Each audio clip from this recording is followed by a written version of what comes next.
Recording in progress. Good morning MCL. दोस्तों नमस्कार, मैं दिग्विजय जीत बहादुर पटेल आप सभी का स्वागत करता हूं आज के इस session revolution to make India great again episode number 123 में। दोस्तों आशा करता हूं कि आप सभी स्वस्थ और मस्त हैं। दोस्तों महत्वपूर्ण सूचना, दोस्तों यह वेबिनार टेलीविजन प्रसारण की तरह है। आप मुझे देख और सुन सकते हो, मैं आपको देख और सुन नहीं सकता। और साथ ही साथ आप सभी से निवेदन है कि कृपया करके अपना इंटरनेट कनेक्शन और नेटवर्क चेक कर लें और अपने साथ पानी की बोतल, पेन और एक नोटपैड रखें ताकि जो भी इंपॉर्टेंट पॉइंट्स आज के इस वेबिनार में डिस्कस होते हैं उसे नोट डाउन कर सकते हैं। तो चलिए शुरुआत करते हैं एमसीएल वीडियो के साथ।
दोस्तों अब हम बढ़ते हैं अपने अगले चरण की ओर। आप सभी से निवेदन है कि अब मैं एमसीएल प्लेज मिशन विजन पढ़ने जा रहा हूं और आप सभी से निवेदन है कि मेरे साथ आप भी दोहराएं। एमसीएल के लिए शपथ। मैं दिग्विजय जीत बहादुर पटेल मीरा क्लीनफील्ड्स लिमिटेड का सदस्य हूं और अपने पूरे होशो हवास में संगठन के मिशन और विजन को हासिल करने में इसे सफलता दिलाने की शपथ लेता हूं। मैं एमसीएल के प्रत्येक सदस्य के साथ अपने परिवार के सदस्य की तरह व्यवहार करूंगा और एमसीएल में कभी भी किसी भी सदस्य के साथ उसकी जाति, धर्म, नस्ल, लिंग, संप्रदाय, बोली, शैली, मत और सामाजिक, आर्थिक तथा सांस्कृतिक अक्षमता के आधार पर भेदभाव नहीं करूंगा। मैं संगठन के मिशन को हासिल करने के लिए कड़ी मेहनत करूंगा और अपने संगठन को समृद्ध बनाऊंगा। मैं वादा करता हूं कि संगठन की संस्कृति की रक्षा करने के लिए सभी कर्तव्य एवं जिम्मेदारियों को पूरी अखंडता, योग्यता और समर्पण के साथ पूरा करूंगा। मैं हमेशा एमसीएल के प्रमुख मूल्य, नीति संहिता और आचार संहिता का पालन करूंगा और उसके खिलाफ किसी भी तरह के गलत आचरण के लिए हर कार्रवाई के लिए तैयार रहूंगा। मैं न्यायोचित आदेशों का पूरी ईमानदारी के साथ पालन करने और काम में किसी भी तरह की चुनौती का सामना करने के लिए तैयार रहने का वादा करता हूं। विजन 2030 तक भारत को ईंधन के क्षेत्र में आत्मनिर्भर बनाना। लक्ष्य। एमसीएल एक ऐसी मूल श्रृंखला विकसित करने के लिए प्रतिबद्ध है जो ऊर्जा, पर्यावरण, आम लोगों को सशक्त बनाने के लिए समर्पित है। बुनियादी मूल्य। नवाचार। कुछ नया करना है तो पुराने तौर तरीकों से काम करना बंद करें। पर्यावरणवाद। अगर पर्यावरणवाद के हित में सोचना कोई सिद्धांत है तो इससे बेहतर सिद्धांत दूसरा नहीं हो सकता। देशभक्ति यह केवल भावना की बात नहीं बल्कि अपने देशवासियों की सेवा करने की योग्यता की बात है। नैतिक आचार संहिता। निष्ठा। हम अपने व्यवसाय में निष्पक्ष, ईमानदार, पारदर्शी रहेंगे और हम केवल सही काम करेंगे भले ही कोई भी आसपास ना हो। जिम्मेदारी। हमें जो काम सौंपा गया है उसके लिए हम 100% उत्तरदायी होंगे। साथ ही हम अपने ग्राहक, कर्मचारी, सदस्य, पूर्तिकार और समुदाय सहित सभी हितधारकों के प्रति उत्तरदायी होंगे। अनुराग। हम हर कार्य को मन लगाकर पूरे ध्यान के साथ करेंगे ताकि हमारे उत्पादन, हमारे नवीनीकरण, हमारे परिचालन और व्यवसाय में सबसे ऊंचा मानदंड और गुणवत्ता का पालन हो सके। आदर। अपने सभी हितधारकों के प्रति हम हमेशा विनम्र और भरोसेमंद बने रहेंगे ताकि अपने हर चरण में अपने प्रगति की कर सकें। मानवता। हम अपने व्यवहार से यह दिखलाएंगे कि हमारा एक ही धर्म है, मानवता की सेवा। आचार संहिता। हमारे एमसीएल के मिशन को हासिल करने के लिए एमसीएल से जुड़े हर व्यक्ति को आजीवन इस आचार संहिता का पालन और प्रचार करना चाहिए। गोपनीयता, अनुरक्षण। एमसीएल आपको बहुमूल्य जानकारी सिखाती है और बांटती है। उस गोपनीय जानकारियों को अपने परिवार के सदस्यों और करीबी दोस्तों सहित किसी भी व्यक्ति को नहीं बताना चाहिए। आपको जो डिजाइन, ड्राइंग और दस्तावेज बताए और दिए गए हैं उन्हें किसी भी व्यक्ति के साथ बांटने के लिए ईमेल ना करें और ना ही इसकी फोटोकॉपी तैयार करें। जितना जल्दी हो सके घमंड करना छोड़ दें। हमेशा शांत, विनम्र और सभ्य बने रहें। आलोचना, बुराई और परिवाद करना बंद करें। एमसीएल समुदाय में किसी भी व्यक्ति के बारे में बुरी बातें ना करें। एमसीएल के हितधारकों के बीच हर तरह के आर्थिक व्यवहार को लेकर हमेशा पारदर्शी बने रहें। याद रखें कि हमेशा धनराशि आपके द्वारा किए गए कष्ट की प्रतिफल होगी। किसी भी प्रकार की प्रतिस्पर्धी कारोबार, एमएलएम, धर्म या राजनीति को बढ़ावा देने वाली बातों की हमारे समुदाय में बिल्कुल भी अनुमति नहीं है। समय निष्ठा सफलता की कुंजी है। एमसीएल द्वारा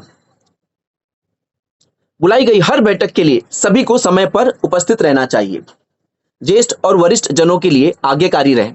समुदाय के साथी सदस्यों, कनिष्ठ और महिलाओं की सुरक्षा करें। आपके साथ हर व्यक्ति को सुरक्षित महसूस होना चाहिए। वास्तविक और निष्ठावान प्रशंसा करें। हमेशा अपने आसपास के लोगों को उनके सकारात्मक गुणों की आवेदना के माध्यम से प्रेरित करें और उन गुणों के बारे में सार्वजनिक रूप से प्रचार करें। समुदाय के साथी सदस्य पर नजर रखें। यदि कोई भी सदस्य नियमों का उल्लंघन करता हुआ नजर आता है तो कृपया करके इसे लिखित रूप से प्रशासन की जानकारी में लाने से ना हिचकिचाएं। उल्लंघन करने वालों को सख्ती से दंडित, निलंबित, निष्कासित किया जाएगा। दोस्तों, थॉट ऑफ द डे,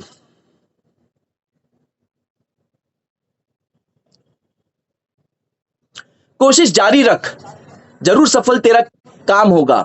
तू बस धैर्य बांधे रख, शीर्ष पर तेरा भी नाम होगा। जी हाँ दोस्तों, वैसे ही आने वाले अगले स्पीकर, इस स्पीकर ही नहीं, एक नारी शक्ति के रूप में एक मिसाल भी हैं, जिसने अपने तहसील को सुजलाम सुफलाम बनाने में कोई भी कष्ट ना झेले हो, ऐसा नहीं हो सकता। तो उन्होंने बहुत सारे कष्ट झेल कर और आगे बढ़ते हुए अपने लोगों को प्रेरित किया। तो इनको all the way from Chhatrapati Sambhaji district, इनके एजुकेशन के बारे में बताऊं तो ये बीए डीएड की हैं और साथ ही साथ एक सफल शिक्षिका भी रही हैं।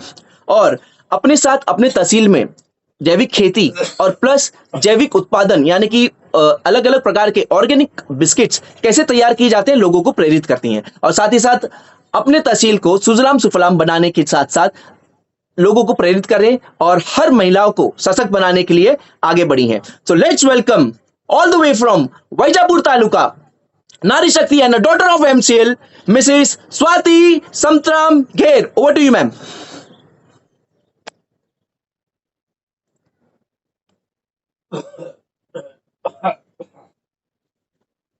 धन्यवाद दिग्विजय सर, मुझे इस मंच पर बोलने का अवसर देने के लिए और मेरा परिचय देने के लिए। एमसीएल परिवार को मेरा नमस्कार। कहानी एक ऐसी महिला की है जिनका जीवन अथक संघर्षों, गरीबी और अपमानों से भरा रहा और आगे जाके वो एक भारतीय सामाजिक कार्यकर्ता बनी और बाद में उन्हें माई के नाम से जानने लगे। तो आज के हमारे महान हस्ती का नाम है सिंधुताई सपकाल। सिंधुताई सपकाल का जन्म महाराष्ट्र के वर्धा जिले में पिंपरी मेघे गांव में 14 नवंबर 1948 में हुआ।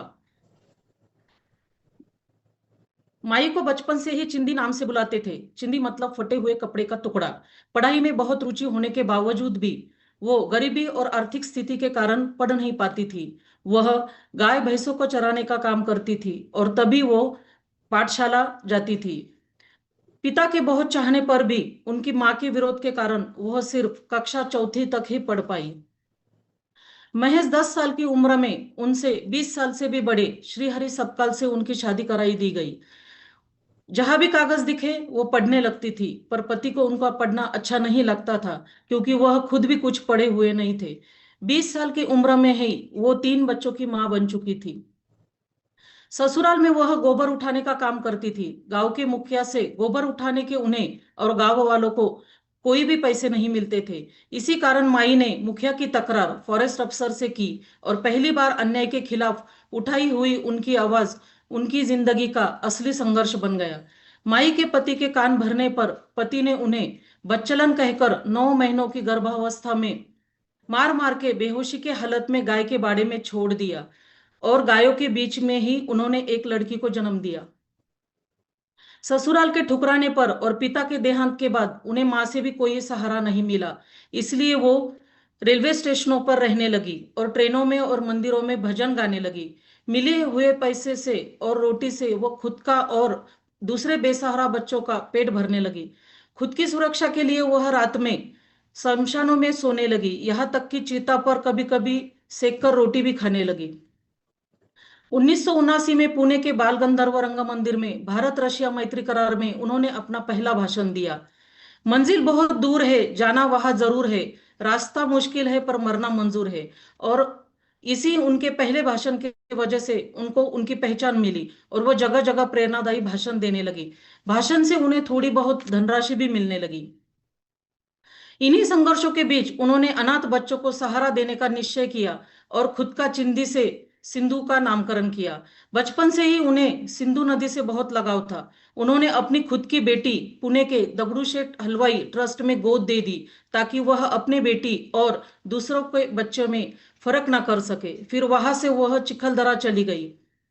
स्थानिक आदिवासियों, गायों और 84 आदिवासी गांव के पुनर्वास के लिए उन्होंने लड़ाई की और वहीं उन्होंने बेघर बच्चों को भोजन, आश्रय और शिक्षा प्रदान करना शुरू किया, जो उनके जीवन का मिशन बन गया। और उन्होंने गौशाला की भी स्थापना की।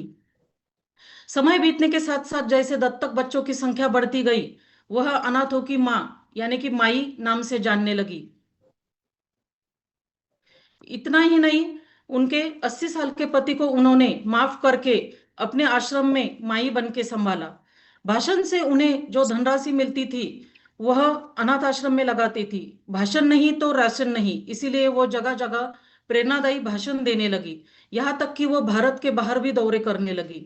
आज महाराष्ट्र में माई ने कई सारे ट्रस्ट बनाए हैं, जिनमें 1500 से अधिक बच्चे, कुछ बहुए और कुछ दामाद भी है। साल 2010 में अपने बहुमूल्य पुरस्कारों की प्राप्ति और जीवन पर आधारित मराठी फिल्म मी सिंधुताई सपकाळ बहुत चर्चित रही। यहाँ तक कि 54वें लंदन फिल्म फेस्टिवल में भी वो दिखाई गई।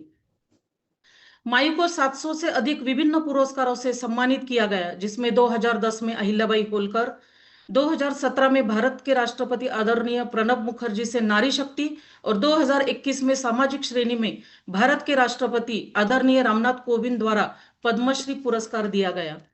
अनाथों की मां माई का दिल का दौरा पड़ने से 4 जनवरी 2022 को पुणे में देहांत हुआ। माई के जीवन से हमें यही सीख मिलती है कि जीवन, शिक्षा, संस्कार और मन में अगर इच्छा हो तो कोई अकेला भी दुनिया बदल सकता है।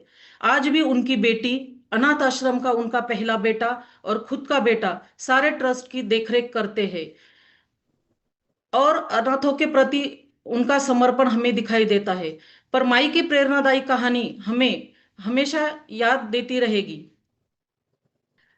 अब मैं मेरे कहानी को विराम देती हूँ और बुलाती हूँ हमारे अगले स्पीकर को।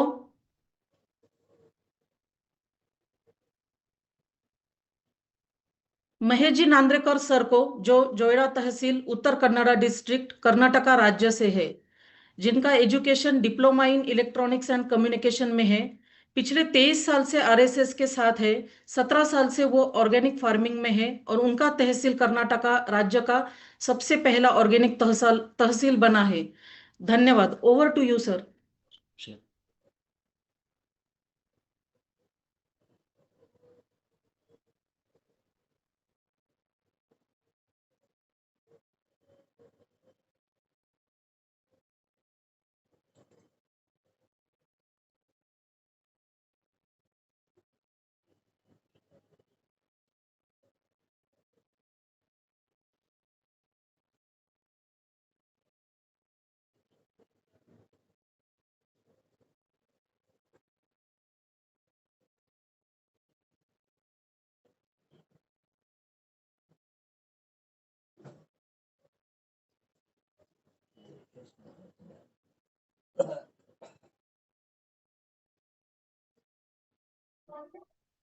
धन्यवाद मैडम। नमस्ते।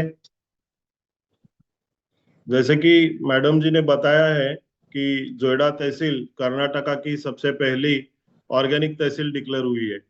इसका एक बहुत ही महत्वपूर्ण कारण है कि जोयडा ही क्यों, क्योंकि जोयडा जैव विविधताओं से भरपूर है, जल, जीवन और जंगल से भी भरपूर है। यहाँ आप देख सकते हैं इस फोटो में कि जोयडा को अनटच्ड हेवन बताया गया है। यहाँ देखिए इस फोटो में आपको दिख रही वह काली रिवर यानी कि काली नदी, नदी का नाम ही काली है। इसके ऊपर एक डैम है जिसे हम गणेशगुड़ी डैम कहते हैं, सुप्पा गणेशगुड़ी डैम। इस नदी के ऊपर आपको 3 डैम मिलेंगे, जो जोयडा में एक है, इसके बाद दांडेली में, अंबिका नगर में हाइड्रो पावर स्टेशन है जहाँ पे इलेक्ट्रिसिटी जनरेट होती है। वहां से होते हुए कारवार डिस्ट्रिक्ट में जाके कदरा डैम के रूप में है और वहां से यह अरबी समुद्र में मिलता है। दूसरी बात महत्वपूर्ण यह है कि जोयडा में आपको नैसर्गिक फल, फूल और सब्जियां बहुत मिलेंगी, क्योंकि जोयडा यह 82% वेस्टर्न घाट यानी कि इको सेंसिटिव जोन भी है और टाइगर फॉरेस्ट भी है। यहाँ पे आप देख सकते हैं कि काजू है, कटहल है। नीचे जो फोटो है उसमें आपको मंकी जैकफ्रूट यानी कि वहाँ की लोकल लैंग्वेज में उसे आटम या फल कहा जाता है, और आप कोको यानी कि अमसुल के फल भी देख सकते हैं यहाँ पे। तो आगे देखिए जोयडा के मेजर क्रॉप्स क्या है। जोयडा में एक कुनबी समाज है जिसके माध्यम से, या अभी किसान लोग भी बहुत सारे वहां पे ट्यूबर का फार्मिंग करते हैं। ट्यूबर यानी कि मराठी में जिसे आलू कहते हैं, आलू माड़ी बोलते हैं उसको, और उसकी रूट्स की भी सब्जी बहुत अच्छी होती है। और हेल्थी प्रोटीन्स होते हैं। बनाना फार्मिंग होता है, शुगर फार्मिंग है वहां पे कई जगहों पे। जोएडा का मेजर क्रॉप जो है वो पैडी है, जिसे हम राइस चावल कहते हैं। तो पैडी में भी हम ऑर्गेनिक में मैक्सिमम प्रैक्टिस करते हैं। कोकोनट फार्मिंग है, अरेका फार्मिंग है, और यहाँ पे आप देख सकते हैं कि ब्लैक पेपर यानी कि काली मिर्च की भी फार्मिंग आपको दिखती है। तो आगे आपको हम दिखाते हैं कि टूबर फेस्टिवल ऑफ जोएडा। जोएडा में बड़ी मात्रा में हर साल जनवरी की फर्स्ट वीक में ट्यूबर फेस्टिवल होता है। यहाँ पे जो भी कुंडी समाज के लोग या वहाँ के किसान लोग जो भी प्रोडक्शन उत्पादन खेतों में से निकालते हैं, उसको यहाँ पे मार्केट में बेचने के लिए लाया जाता है। तो इस तरह से जोएडा एक कल्चरल हेरिटेज है जो खुद में ही एक नेचुरल जैव विविधताओं से भरा हुआ है। इसलिए जोएडा को ऑर्गेनिक फार्मिंग और ऑर्गेनिक तहसील डिक्लेयर की गई है। सबसे पहले हम देखते हैं कि हमारे देश में किन प्रकार से मेजर फार्मिंग प्रैक्टिस की जाती है, जिसमें सबसे ज्यादा प्रमाण में हम देखेंगे तो आज के वक्त भी वर्तमान में केमिकल फार्मिंग पे बहुत सारा जोर दिया जाता है। उसके बाद ऑर्गेनिक फार्मिंग और नेचुरल फार्मिंग आता है। लेकिन हम जब एमसीएल के साथ काम कर रहे हैं और अपने अपने तहसीलों में जब कार्यरत है, तब हमें केमिकल फार्मिंग बिल्कुल नहीं करनी है, क्योंकि हमारे 5 मिशन के अंतर्गत अगर हमें कुछ करना है, कर दिखाना है, किसानों को आत्मनिर्भर बनाना है, तो हमें ऑर्गेनिक फार्मिंग और नेचुरल फार्मिंग पे भी जोर देना होगा।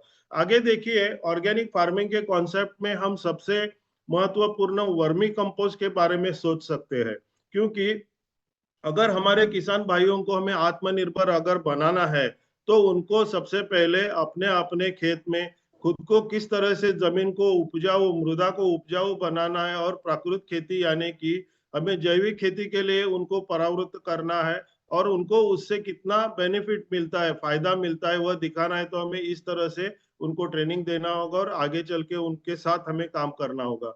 Vermicomposting turning waste into black gold कहा गया है, जिसमें किसानों के खेत में जो भी वेस्ट अवेलेबल होता है, अगर समझे कि हम शहरों में रहते हैं और हमारे यहाँ कुछ जगह ही नहीं है, फिर भी हमारे किचन गार्डन के लिए हमको अगर वर्मी कंपोस्ट बनाना है, जो कि हमें ऑर्गेनिक खाना खाने के लिए बहुत अच्छा है और कैंसर मुक्त हमें फार्मिंग करनी है, तो उसके लिए हम किचन गार्डन का जो भी वेस्ट रहता है उसको ले सकते हैं। तो ये सब जो फोटो में आपको 4 चीजें बताई है, वो कम से कम और ज्यादा से ज्यादा वर्मी कंपोस्ट के लिए महत्वपूर्ण है। देखिए, यहाँ पे आपको राइस पैडी स्ट्रॉस दिखेंगे। बाद में एक तस्वीर में आपको जो दिख रहा है उसमें क्रश किया हुआ आपको मटेरियल है, जो एग्रीकल्चरल वेस्ट होता है। उसमें हो सकता है कि मक्के के स्ट्रॉस हो या बाजरा के स्ट्रॉस हो, और हमें गोबर की जरूरत होती है, जो कि गाय का गोबर हो या भैंस का गोबर हो, जो भी हो हमें चलेगा, लेकिन वह फ्रेश होना चाहिए, यानी कि ताजा होना चाहिए, जिससे कि हमको वर्मी कंपोस्ट बनाने में आसानी होती है। आगे देखते हैं इसके लिए और क्या जरूरी होता है। देखिए, यहाँ पे top species of vermi composting जो बताई है यहाँ पे, जिसमें रेड विंगलर आता है, रेड वर्म आता है, अफ्रीकन नाइट क्राउलर आता है, इंडियन ब्लू आता है, और यूरोपियन नाइट क्राउलर आता है। ये जो अर्थवर्म्स है, जिसे हम हिंदी में केचुआ कहते हैं, ये सभी बाहर के हैं, यानी कि अपने इंडियन बिल्कुल ही नहीं है इसमें। और जिनको ज्यादा मात्रा में उपयोग में लाया जाता है आज के वर्मी कंपोस्ट के प्रोसेस में, ये यही 5 वैरायटीज है, जो कि जहाँ पे भी क्लाइमेटिक वहाँ पे डेमोग्राफिक और क्लाइमेटिक सिचुएशंस होते हैं, उसके मुताबिक इन वर्म्स का उपयोग किया जाता है। लेकिन आप अगर यह स्लाइड देखेंगे तो आपको पता चलता है कि यह जय गोपाल अर्थवर्म है। यह अर्थवर्म हमारे भारत के IVRI यानी कि अपने इंडियन वेटरनरी रिसर्च इंस्टीट्यूट ने इसे डेवलप किया है। और यह अर्थवर्म्स, ये केचुए जो है, ये 0 डिग्री सेंटीग्रेड से 43 डिग्री सेंटीग्रेड तक काम करते हैं, यानी कि अपने भारतवर्ष में, पूरे भारत में कहीं पे भी आप इसका उपयोग कर सकते हैं। इसको क्लाइमेट और humid tropical ideal temperature 20 degree to 35 degree centigrade में काम करते हैं। मॉइस्चर जो लगता है वो 60 to 80% लगता है, और सनलाइट जो है वो किसी भी अर्थवर्म को डायरेक्ट नहीं मिलनी चाहिए। तो इस तरह से इसको हमें ठंडी जगह पे करना है, छांव में करना है, यह सब प्रोसेस आपको मैं आगे बताता हूँ। देखिए, वर्मी कंपोस्ट बनाना हमको किसानों को आत्मनिर्भर बनाने के लिए काम करना है। तो यह एक आसान तरीका, जो भी उस किसान भाई को उसके मुताबिक जो भी उसको करने के लिए वो सक्षम है, उस माध्यम से हमको करना है। देखिए यहाँ पे आपको पिट्स दिखाए गए हैं जो 4 फीट लंबे, 4 फीट चौड़े, 12 फीट लंबे और 2 फीट डीप रहते हैं। इसमें आपको सबसे पहले एक लेयर ड्राई वेस्ट का लेना है। सेकेंड लेयर में आपको थोड़ा वेट और मॉइस्ट जो भी एग्रीकल्चरल वेस्ट हो या वेजिटेबल वेस्ट, किचन वेस्ट हो, उसको लेना है।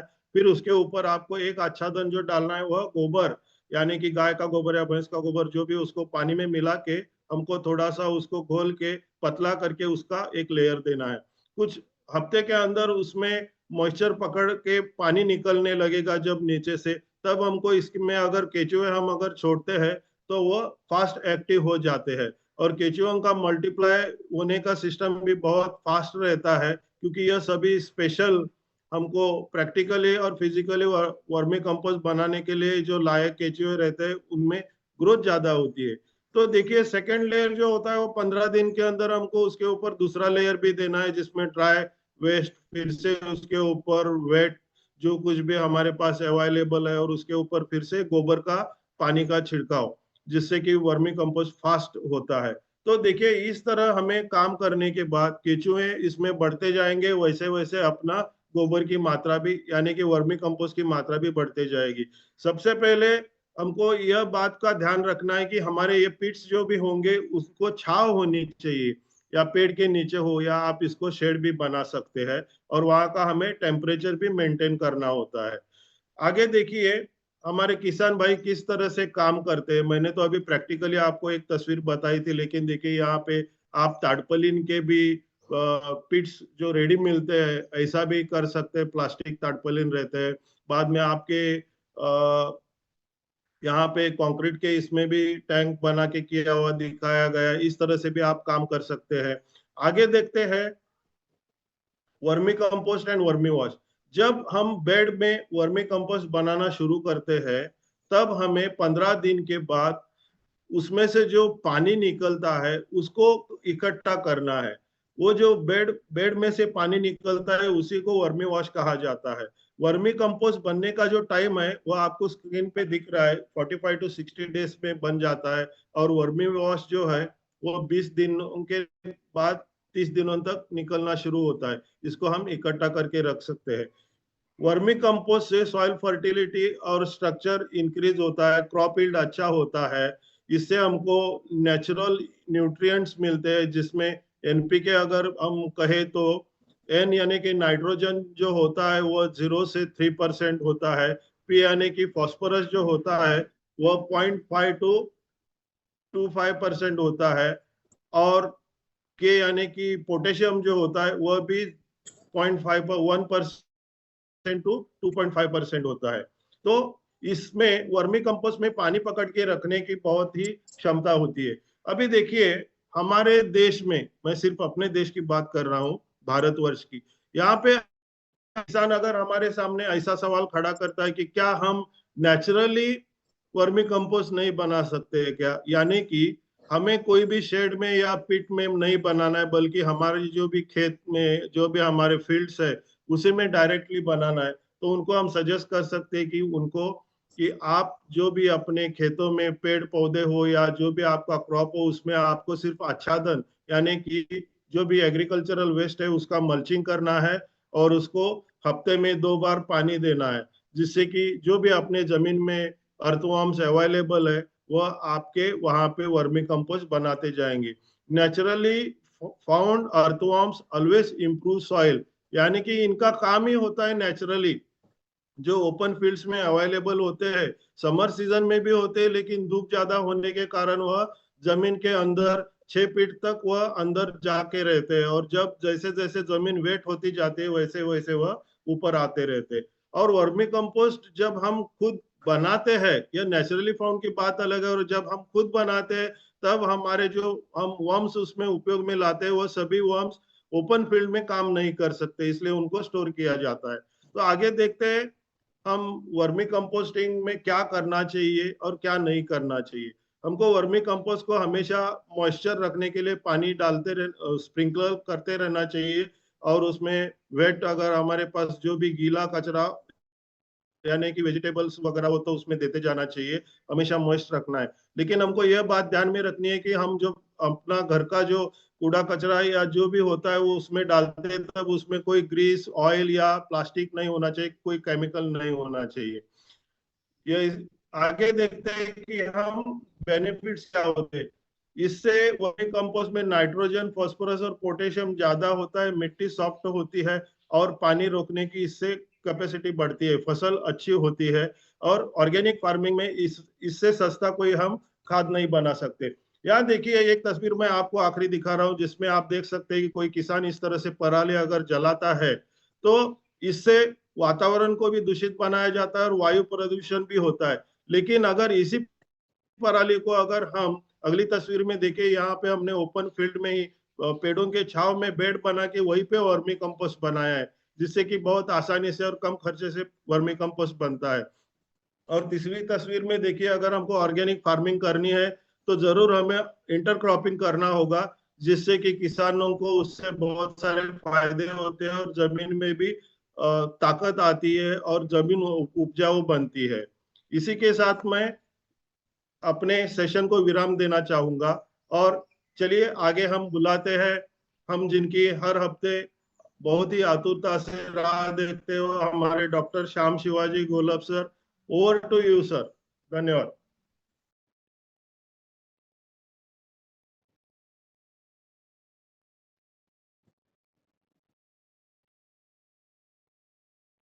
Thank you sir. दोस्तों नमस्कार, मैं डॉक्टर श्याम गोलव फिर से एक बार आपका इस ट्रेनिंग सेशन में स्वागत करता हूं। मैं आशा करता हूं कि आप सभी लोग स्वस्थ हैं और आप अपने साथ अपने परिवार का, यानी घर का परिवार और एमसीएल परिवार दोनों का ख्याल रख रहे हैं। मैं यह भी उम्मीद करता हूं कि आप सभी लोग 1 घंटा बहुत अच्छी एक्सरसाइज कर रहे हो, अपने हार्ट अपने लंग को मजबूत कर रहे हो और अपनी इम्यूनिटी को बढ़ा रहे हो। तो चलिए शुरुआत करते हैं आज के सेशन के साथ।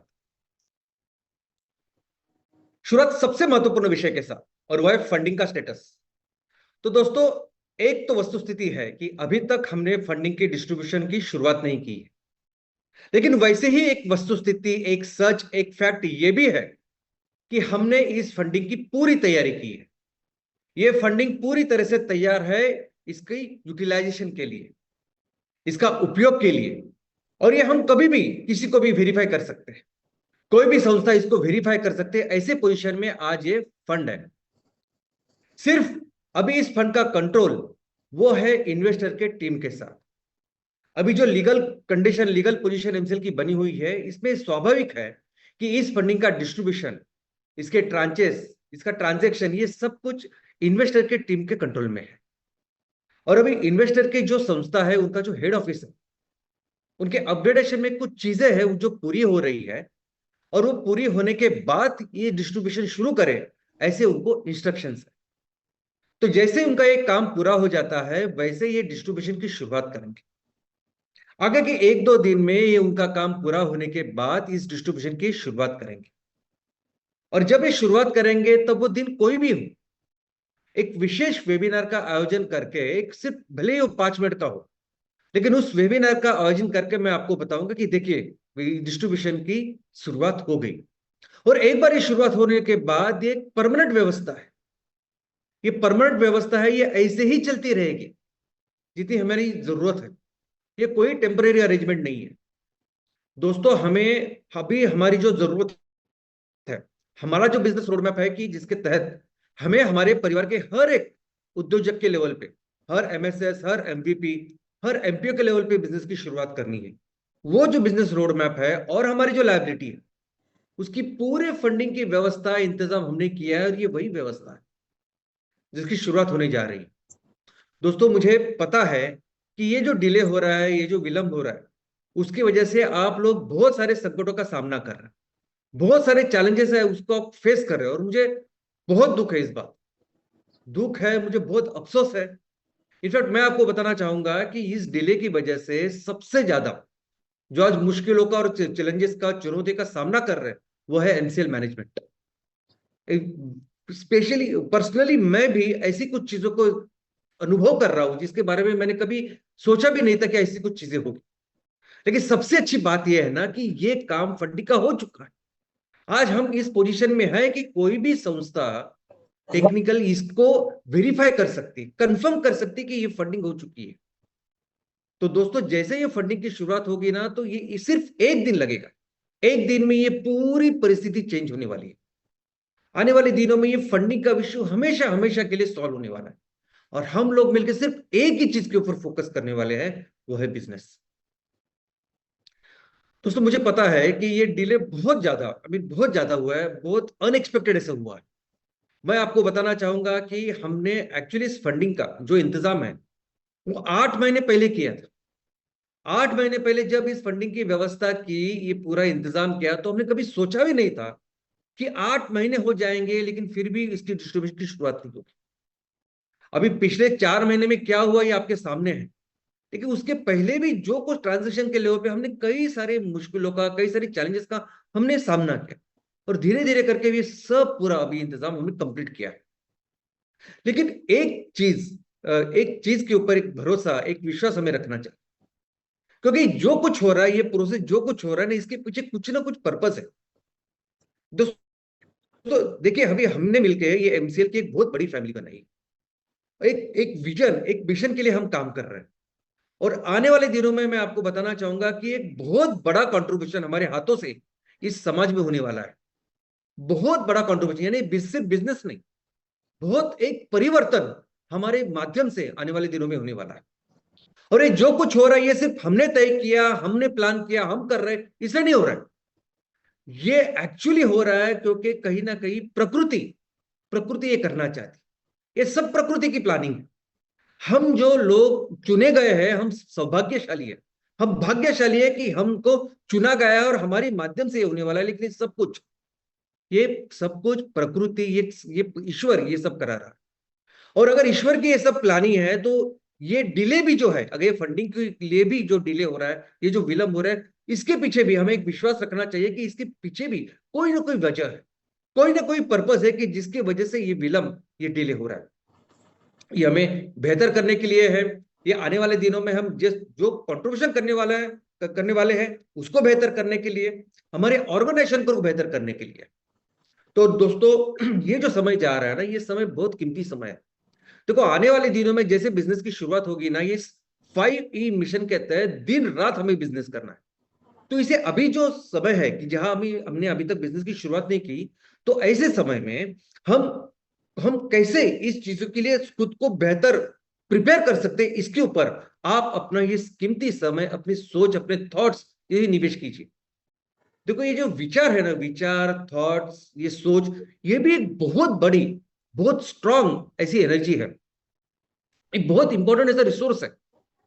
और मेरी विनती है कि आप इस रिसोर्स को, आप इस थॉट्स को, सोच को अच्छी जगह में निवेश कीजिए, ताकि आने वाले दिनों में आप एक बेहतर एंटरप्रेनर, एक बेहतर पर्सन, यानी पढ़ाई कीजिए, नॉलेज गेन कीजिए, मेरे गांव के लिए, शहर के लिए मैं और क्या बेहतर कर सकता हूं, कैसे बिजनेस प्लान तैयार कर सकता हूं, तो उसमें डालिए, ताकि जब ये बिजनेस की शुरुआत हो तो दिन रात मिलके हम उसको इंप्लीमेंट करें। और दोस्तों इस डिस्ट्रीब्यूशन की शुरुआत होने के बाद हम एक्चुअली एक नए पर्व की, एक क्रांति की शुरुआत करने वाले हैं। और जो क्रांति होगी इस दुनिया को बचाने के लिए, ये क्रांति होगी, ये ग्लोबल वार्मिंग, क्लाइमेट चेंज का खतरा हमेशा हमेशा के लिए मिटाने के लिए क्रांति होगी। ये जो तेल आधारित अर्थव्यवस्था है उसको पूरी तरह से इसका निर्मूलन करके कृषि आधारित अर्थव्यवस्था शुरू करने के लिए दोस्तों क्रांति ही करनी होगी। ऐसे हालात, ऐसी परिस्थिति आज हमारे सामने है। ग्लोबल वार्मिंग, क्लाइमेट चेंज का ये जो खतरा है वो दिन ब दिन बहुत गहरा होता जा रहा है। और आज मुझे लगता है कि दुनिया में कोई भी ऐसी इंस्टीट्यूशन नहीं है, कोई भी ऐसी संस्था नहीं है कि जिसको एक्चुअली पता है कि करना क्या है, क्या रोड मैप होना चाहिए, कौन सी चीजें होनी चाहिए, किस तरह से काम करना चाहिए। मुझे लगता है कि एमसीएल एकमेव ऐसे ऑर्गेनाइजेशन है, और ये कुदरत ने, ये भगवान ने हमें इसीलिए तैयार किया है। इतने साल में जो कुछ हमने सहा, बेसिकली हमें तैयार किया गया है ताकि मिलके हम इस दुनिया को बचाए, इस ग्लोबल वार्मिंग से बचाए।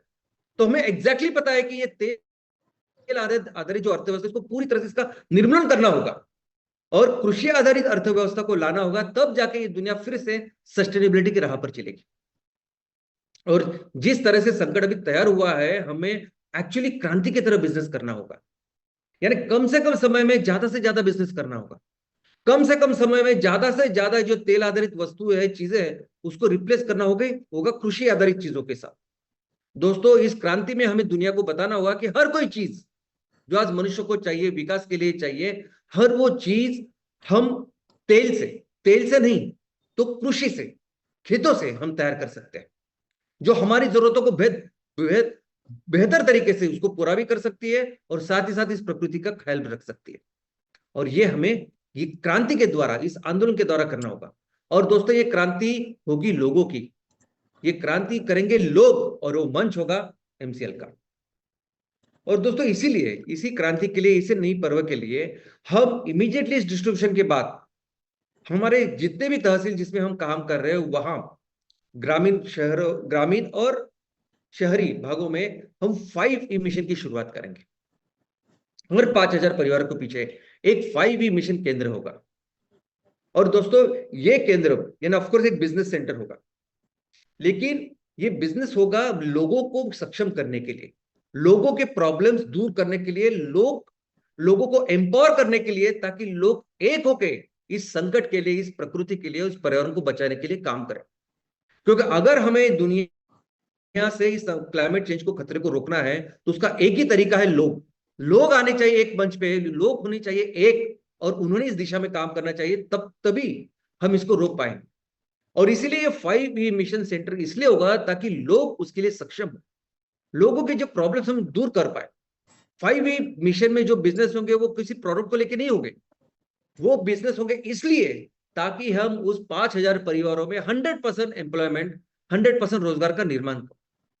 महिला, पुरुष, अपंग, थर्ड जेंडर, हर एक व्यक्ति के लिए हम बिजनेस इसलिए करेंगे ताकि किसानों को अपने फसल के अच्छे दाम मिले। हम बिजनेस इसलिए करेंगे ताकि महिलाओं का सक्षमीकरण हो, उनको फिर से वो सम्मान, वो इज्जत मिले। हम बिजनेस इसलिए करेंगे ताकि वह क्षेत्र सामाजिक और आर्थिक उसकी विकास की शुरुआत हो। हम बिजनेस इसलिए करेंगे ताकि वह क्षेत्र ऊर्जा में स्वयंपूर्ण हो। और दोस्तों, हर सेंटर पे हम देखेंगे कि आगे के 3 साल में हमें ये सभी जो हमारे 5 लक्ष्य है उसको पूरा करेंगे, हमारे लोगों को एम्पावर करेंगे। वहां की तेल आधारित अर्थव्यवस्था कम से कम 20% हम कृषि आधारित अर्थव्यवस्था पे लेके जाएंगे। और इस 5 लक्ष्य जो 5 लक्ष्य हमें इस बिजनेस के द्वारा हमें प्राप्त करने हैं, उसमें सबसे महत्वपूर्ण लक्ष्य जो मुझे लगता है समाज का, वो है स्त्रियां, वो महिलाओं का सक्षमीकरण। दोस्तों, महिलाओं का सक्षमीकरण का मतलब सिर्फ ये नहीं है कि उन्हें रोजगार दिलाना ताकि वो अपने पैरों पे खड़े हुए, बिल्कुल नहीं। महिला सक्षमीकरण का मतलब यह है कि हमारी महिलाओं को फिर से वो आदर, वो सम्मान, वो इज्जत वो दिलाना, वो उनका जो वो एक ओहदा है उस पे उनको लेके जाना, उस पोजीशन पे लेके जाना। दोस्तों, भारत में एक ऐसी संस्कृति है कि भारत संस्कृति ने हमेशा महिलाओं का सम्मान किया, हमेशा महिलाओं को आगे रखा है। हमारी संस्कृति हमेशा ये महिला प्रधान ऐसी संस्कृति रही है। दोस्तों, अभी देखिए, आप मैं, हम सभी लोग मिलके अभी पर्यावरण को बचाने के लिए काम कर रहे हैं, पर्यावरण को इस क्लाइमेट चेंज, ग्लोबल वार्मिंग से बचाने के लिए काम कर रहे हैं। लेकिन दोस्तों, अगर हम सिर्फ अपने संस्कृति की तरफ जाए, अगर हम फिर से अपने देश में अपने संस्कृति का जतन करें, अगर फिर से हम अपने संस्कृति को रिस्टोर करें, तो दोस्तों कई सारे प्रॉब्लम्स निकल जाएंगे। उसमें से एक इंपॉर्टेंट प्रॉब्लम ये जो पर्यावरण का है, वो ये है कि हमने हमेशा पर्यावरण का संवर्धन किया है। हमने हमेशा इस पृथ्वी को एक परिवार की तरफ देखा है, माना है, समझा है। हर जीव जंतु, पशु पक्षी ये इस परिवार के सदस्य है, और ये हमारी जिम्मेदारी उनको बचाना। ये संदेश, ये हमारा कल्चर है, ये हमेशा हमने प्रैक्टिस किया है। हर चीज में हमने इस पंच महाभूतों को ही पूजा है। हमने नदियों का संवर्धन किया है, हमने नदियों को माता की तरफ पूजा है, हमने इस मिट्टी को भगवान की तरफ पूजा है। तो ये हमारे कल्चर में है। अगर हम अपने कल्चर को फिर से रिस्टोर करें तो हमें ये प्रॉब्लम्स हमेशा के लिए मिट जाएंगे। और वैसा ही एक कल्चर है स्त्रियों का मान सम्मान, स्त्रियों का सक्षमीकरण, स्त्रियों को वो इज्जत और रिस्पेक्ट दिलाना।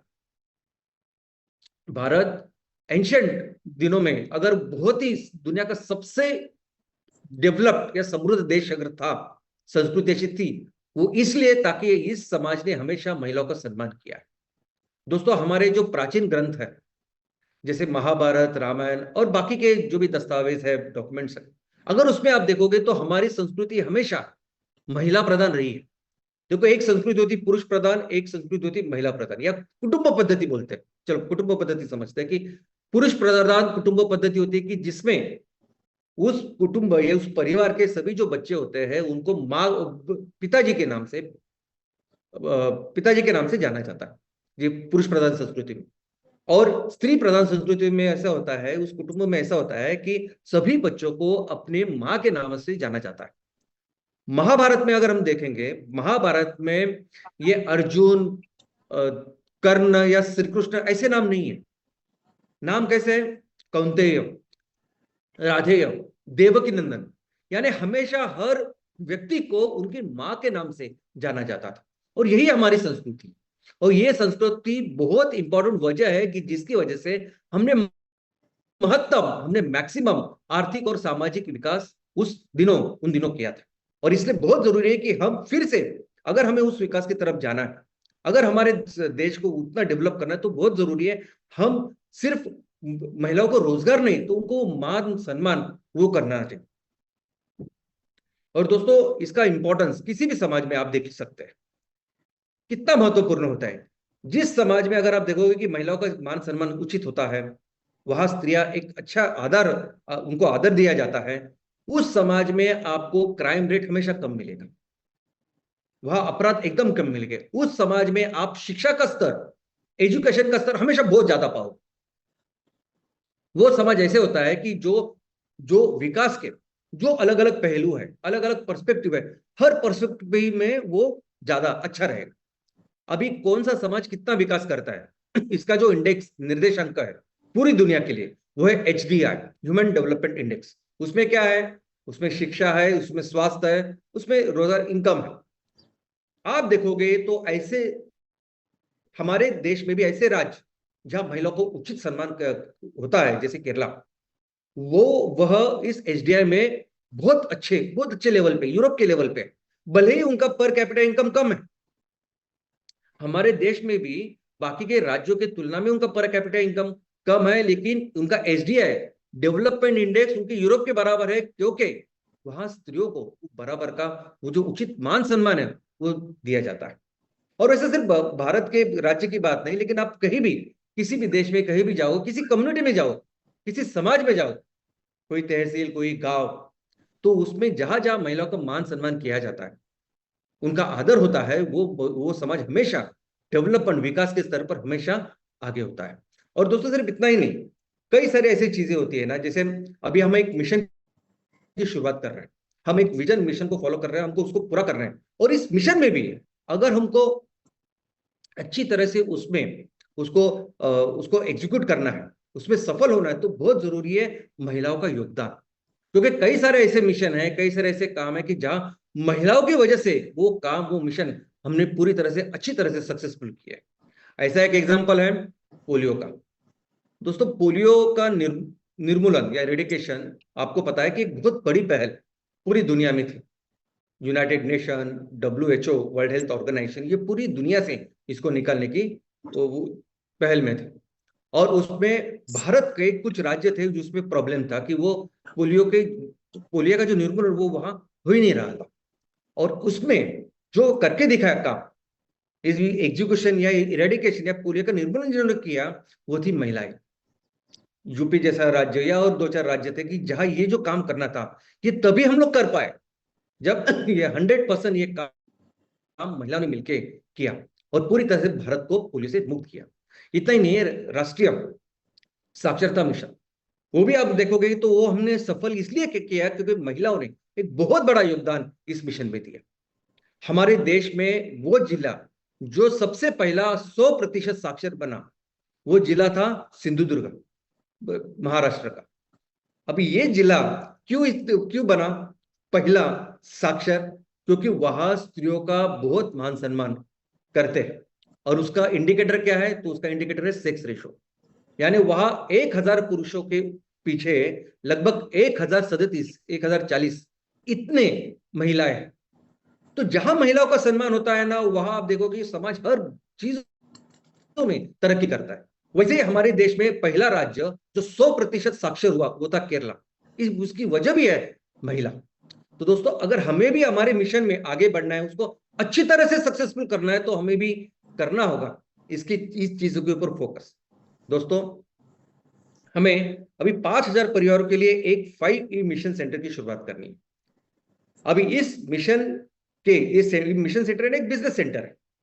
हम इस 5,000 परिवारों के माध्यम से बिजनेस कर रहा है, तेल आधारित अर्थव्यवस्था को कृषि आधारित अर्थव्यवस्था में तब्दील करने के लिए। आगे के 3 साल में हमें कम से कम 20% जीडीपी कन्वर्ट करनी है, तेल से लेके कृषि के ऊपर। और ये काम करने वाले जो उस केंद्र के प्रमुख होंगे, उसे हम केंद्र प्रमुख, केंद्र उद्योजक ऐसे कहें। अभी ये केंद्र उद्योजक जो 3 साल में ये काम करने वाला है, इंप्लीमेंट करने वाला है, हम लक्ष्य रखेंगे, हम फोकस करें कि ज्यादा से ज्यादा इस लेवल पे महिलाएं काम करें। महिला उद्योजक, ऐसे महिला उद्योजक की जो पढ़े लिखे हैं, जो एजुकेटेड है बहुत अच्छी तरीके से, वो 5,000 उस परिवारों में से ही एक परिवार का हिस्सा है, जो उस कल्चर को, उस बोली भाषा को बहुत अच्छी तरह से समझते हैं।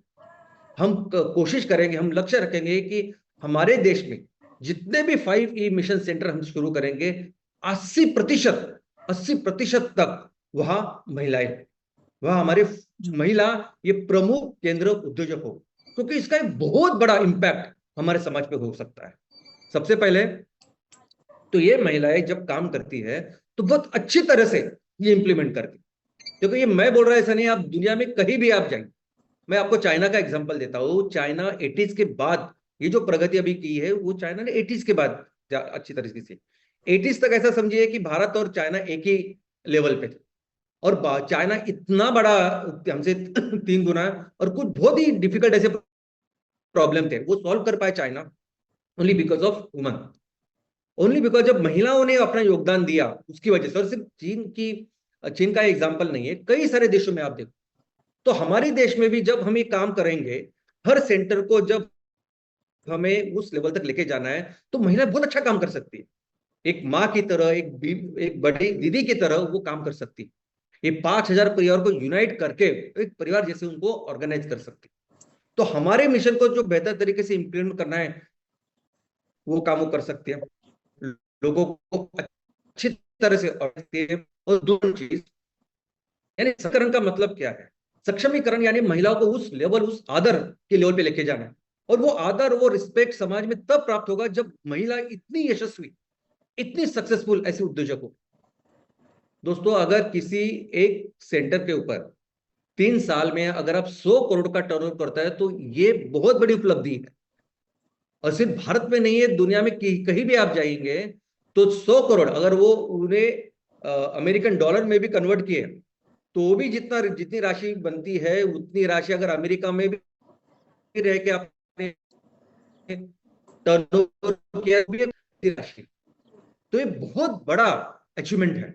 और अगर हम हमारे देश में कई सारे ऐसे हजारों हम सेंटर्स तैयार करने वाले, और ऐसे लेवल पे जब हजारों महिलाएं ऐसे लेवल की जो अचीवमेंट करेगी, तो एक बहुत बड़ा बदलाव आएगा, एक बहुत बड़ा परिवर्तन होगा। यानी जिस सक्षमीकरण की हम बात करें, वो एक्चुअली वो सक्षमीकरण होगा। महिलाएं इस लेवल पे जाएगी, इतने अच्छे पैसे कमाएंगी, अपने परिवार के सभी सपने पूरे करेंगे, जैसे घर चाहिए, गाड़ी चाहिए, जो कुछ होगा। और उसी के साथ साथ समाज का अच्छी तरह से नेतृत्व करेगी। दोस्तों, अभी सक्षमीकरण की जो बात है, तो हमारे यहाँ की कई सारे कायदे कानून। अभी महाराष्ट्र में चुनाव का माहौल है। यहाँ चुनाव के लिए ऐसे महिला सक्षमीकरण को देख के यहाँ चुनाव में 50% सीट्स महिलाओं के लिए आरक्षित है। अब ये कैसे होता है कि अगर कोई सीट महिलाओं के लिए आरक्षित हुई, तो वहां जो पुरुष जो नेता होता है, वो अपने घर में किसी महिला, यानी अपनी बीवी, अपनी बहन, अपनी माँ, उनको फिर वो नॉमिनेट करता है। फिर वो जो कुछ काम करना यही करता है, लेकिन वो रहती है, वो चुन के आने के बाद भी मैक्सिमम समय में हम देखते हैं, ये वस्तुस्थिति है कि वही ज्यादा काम करता है। तो उसे सक्षमीकरण कैसे बोल सकते हैं? सक्षमीकरण तब होना चाहिए कि महिला काम करे, खुद अपने प्रॉपर मेहनत करके, खुद 100% योगदान देके अपने बलबूते पे उस लेवल तक जाए जो हमें करना है। 5E मिशन पे जो हमें महिलाओं को उनकी नियुक्ति करके जो हमें हासिल करना है, उस तरह का सक्षमीकरण होगा। तो दोस्तों हमारे परिवार में क्या है, देखिए अभी जो जिनको मैं पर्सनली जानता हूं या कम्युनिकेशन मेरा हो चुका है, तो वो तो है ही, लेकिन कई सारी महिलाओं को जब मैं पहली बार इस मंच पे देखा मैंने, यानी हमारे मध्य प्रदेश की मैडम, बिहार की मैडम, यहाँ एक आदिवासी सुरगाना जैसे तहसील की वो शिक्षिका, आदर्श शिक्षिका मैडम, आज हम देखते हैं कि मिताली माने मैडम होगी, वर्षा मैडम होगी, स्वाति मैडम होगी, प्राजक्ता कंधारे उनकी माँ, यानी ये ऐसी महिलाएं जिनको मैं मिला हूँ, देखा हूँ, ये इतने कैपेबल है ना कि ऐसे सेंटर पे उस तरह का उद्योग और बिजनेस करने में एकदम 100% कैपेबल है। और ऐसे कई सारी महिला आज भी हमने देखा, घेर मैडम को, तो ये महिलाएं वो प्रतीक है, और इनके माध्यम से हमें इस बिजनेस को, इस परिवर्तन को आगे लेके जाना है। और दोस्तों बहुत बदलाव होगा। देखो जब हजारों सेंटर हर राज्य में, हर तहसील में हम इस 5E मिशन की शुरुआत करनी है, और जहां अगर 60%, 70%, 80% तक अगर महिला होगी, तो आपको अंदाजा नहीं हम अपने देश में कितना बड़ा परिवर्तन ला सकते हैं, कितनी अच्छी तरीके से सामाजिक और आर्थिक विकास हम कर सकते हैं। और जब ये 5E मिशन की शुरुआत होगी, उसके लिए आगे के 3 साल के लिए हमें एक बिजनेस एक्शन प्लान बनाना है। जो बिजनेस एक्शन प्लान अगर हम देखेंगे, तो उसमें ये एक्शन प्लान होगा बिजनेस का, कि हम कौन से बिजनेस करेंगे, कौन से बिजनेस प्रोडक्ट करेंगे, और हम देखेंगे कि मैक्सिमम प्रोडक्ट्स हम एक स्मॉल स्केल इंडस्ट्री, ये कॉटेज इंडस्ट्री जो होती है उस लेवल पे करें, महिला बचत उद्योग, सॉरी महिला बचत गट उनके माध्यम से करें, ताकि ज्यादा से ज्यादा महिलाओं को रोजगार मिले। अगर कोई उद्योग बड़ा भी है, कोई मैन्युफैक्चरिंग फैसिलिटी बड़ी भी है, तो हम देखेंगे कि महिलाओं में उसका योगदान रहे। इसकी वजह से हम फिर अब बहुत सारे महिलाओं को उनको रोजगार दे पाएंगे, उनको अपने पैरों पे खड़ा कर पाएंगे। और दोस्तों अगर हमें सच में अपने देश को फिर से दुनिया का सबसे महान देश बनाना है ना, तो हमें सबसे पहले हमारे माओ का, हमारी बहन का, महिलाओं का आदर करना पड़ेगा, उनको वो रिस्पेक्ट वो दिलाना पड़ेगा, और उसका बहुत अच्छा माध्यम है ये 5E मिशन। तो चलिए हमारी महिलाओं को फिर से उस स्थान पे लेके जाते हैं, हमारे देश को फिर से दुनिया की नंबर 1 अर्थव्यवस्था बनाते हैं, और फिर से हमारे देश को उस स्थान पे लेके जाते हैं जहां हमारा देश इस दुनिया का नेतृत्व करेगा। जय हिंद, जय MCL. Thank you doctor Shyam sir, मैं एक बार फिर से बताने के लिए कि जो राह हमने चुनी है उस पे कितनी भी कठिनाइयां आए, लेकिन उसका जो फाइनल डेस्टिनेशन है वो सुनिश्चित है। और ये जो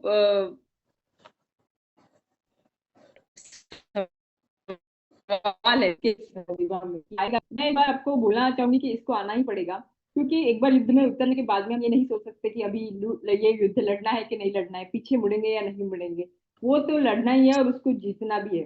तो आज जो परिस्थिति है, ये सभी हिसाब से हमें ये युद्ध जीतना पड़ेगा एमसीएल फैमिली के लिए। और जब एमसीएल फैमिली इसके बाद का जो ट्रेनिंग के बाद में जो हम बिजनेस में खड़े रहेंगे, तो उसी की वजह से एमसीएल भारत देश को फिर से एक बार सस्टेनेबल इकोनॉमी बनाएगी। तो धन्यवाद करना चाहूंगी स्वाति मैडम को, जिन्होंने हमें सिद्धता सपकाळ की स्टोरी बताई और वो बहुत ही इंटरेस्टिंग थी। मैं धन्यवाद करना चाहूंगी महेश नांद्रेकर सर, जिन्होंने ये बहुत अच्छी तरीके से स्टडी किया है कि एक तहसील कैसे ऑर्गेनिक बनता है, और वो हमें बहुत काम में आएगा एमसीएल में। धन्यवाद करना चाहूंगी आज के होस्ट दिग्विजय पटेल सर को, जिनका एक ही मानना है चाहे आंधी आए या तूफान, वे एमसीएल के साथ में हमेशा खड़े रहेंगे। धन्यवाद करना चाहूंगी एमसीएल बैकएंड टीम, जिनके वजह से आज हम ये वेबिनार कंडक्ट कर पाएंगे। Last but not the least, MCL में सभी कोर फैमिली मेंबर जो एमसीएल पे विश्वास और अविश्वास में हमेशा विश्वास की ही जीत करते हैं। So once again thank you, और मैं आप सभी लोगों को शतशः नमन करती हूँ। Thank you.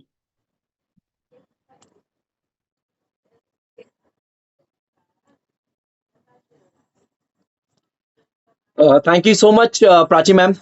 Thank you, Swati ma'am. Thank you so much, Mahesh Nandrikar sir. And thank you so much, Dr. Shyam Gulab sir. Thank you, consultant, senior consultant, MSS, MVP, channel partners, farmers and all MCL backend team. दोस्तों हम सभी को पता है कि क्या परिस्थिति है, कि ग्राउंड वर्क में क्या चल रहा है, कितनी तकलीफ, कितनी दुख तकलीफ हो रहा है सर। साथ ही साथ हम सबको ये जानना भी बहुत जरूरी है कि श्याम सर को ये सारी परिस्थिति का बरोबर से पता है कि हम किस परिस्थिति से गुजर रहे हैं, हम किस परिस्थिति से लड़ रहे हैं, हर चीज को। और वो दिन रात लगे हैं हमको इस परिस्थिति से हटाने की नहीं, जड़ से खत्म करने की, यानी कि इस परिस्थिति को खत्म करके एमसीएल को एक अपने मुकाम पे लेके जाने की। वो ये बोलते हैं ना कि हम सब ने जो सपना देखा है, हम सब ने जो काम करने का सपना देखा है, वो जरूर सफल होगा। कुछ बोलते हैं ना कि भगवान भी तकलीफ उतना ही देता है हमको जितना हम झेल सकते हैं। भगवान भी तकलीफ हमको उतना ही देता है जितना हम हमारे कोटा में है। कभी कभी होता है ना कि हम टूट जाते हैं, कभी क्या होता है कि कुछ लोग कहते हैं अरे हम मर जाएंगे, ये कर जाएंगे। तो ये सुन सुन के मैं भी क्या किया, एक दिन चले गया मंदिर में और भगवान के सामने हाथ जोड़कर कहा कि भगवान मुझे मौत दे दे। तो भगवान ने, बोलते ना, मैंने एक दुआ मांगी, दुआ में अपनी मौत मांगी, तो भगवान ने भी मुझे बड़े प्यार से जवाब दिया कि मौत तो मैं तुझे दे दूं, पर उन सभी किसानों को क्या जवाब दूंगा जिसने तेरी लंबी उम्र के लिए दुआ मांगी है। तो दोस्तों, हमने हमारे किसान को एक सपना दिखाया है हमारे माध्यम से, एमसीएल प्लेटफॉर्म के माध्यम से, अपने तहसील के माध्यम से, अपने एमएसएस लोगो एमवीपी के माध्यम से। तो दोस्तों, इसे टूटने देना तो नहीं है। देखिए, मुश्किलें आएंगी, आज हम तैयार हो रहे हैं इस चीज के लिए, पर आगे चलकर, इसे कहते हैं ना कि आगे चलकर जो सफलता हमारी कदम चूमेगी, और ये डेफिनेटली होगा। मैं कोई, बोलते हैं ना कि उदाहरण के तौर पे नहीं बता रहा हूं आप सभी को, मैं ये फैक्ट बता रहा हूं कि आने वाला समय हम सबका है, सिर्फ कुछ दिनों की बात है। और ये बोलते हैं ना कि उगते सूरज को सब सलाम करते हैं, पर याद रखिए दोस्तों, उगते सूरज के टाइम पे भी सभी प्रणाम भी करते हैं, उसकी पूजा भी करते हैं। तो दोस्तों, साथ ही साथ हम बने रहते, क्योंकि सफलता वक्त मांगती है और हम वक्त दे रहे हैं, और ज्यादा वक्त अब बचा भी नहीं है। जल्द से जल्द हर सभी लोगों का सपना पूरा होगा, हर सभी लोगों का वो कर्तव्य जो हमें मिलने जा रहा है एमसीएल के माध्यम से। कहते हैं ना कि एक अंडा, एग जिसको कहते हैं, कि कहते हैं ना जब वो टूटता है, बोलते हैं ना जब बाहर से टूटता है तो एक जिंदगी खत्म हो जाती है, पर वही अंडा जब अंदर से टूटता है तो एक नई जिंदगी शुरुआत होती है। तो दोस्तों, टूटिए, अंदर से टूटिए, पर टूटने के बाद हिम्मत बना के वापस खड़ी हुई है। जब तक हम अंदर से टूटेंगे नहीं, तब तक हमें पता नहीं चलेगा कि क्या है, पर टूटने के बाद उठना ही इबादत है। तो दोस्तों, 2 लाइनों के माध्यम से ये वेबिनार खत्म करूंगा। कुछ रास्ता लिख देगा, कुछ मैं लिख दूंगा, कुछ रास्ता लिख देगा, कुछ मैं लिख दूंगा, तुम लिखते जाओ मुश्किलें, एमसीएल मंजिल लिख देगा, एमसीएल मंजिल लिख देगा। तो दोस्तों, मिलते हैं अगली शुक्रवार एक नए मुस्कान के साथ और कुछ नई जिम्मेदारियों के साथ। तब तक के लिए अपने परिवार का ख्याल रखें, और यह घोषित करता हूं, आज का वेबिनार यही समाप्त हुआ। जय हिंद, जय एमसीएल।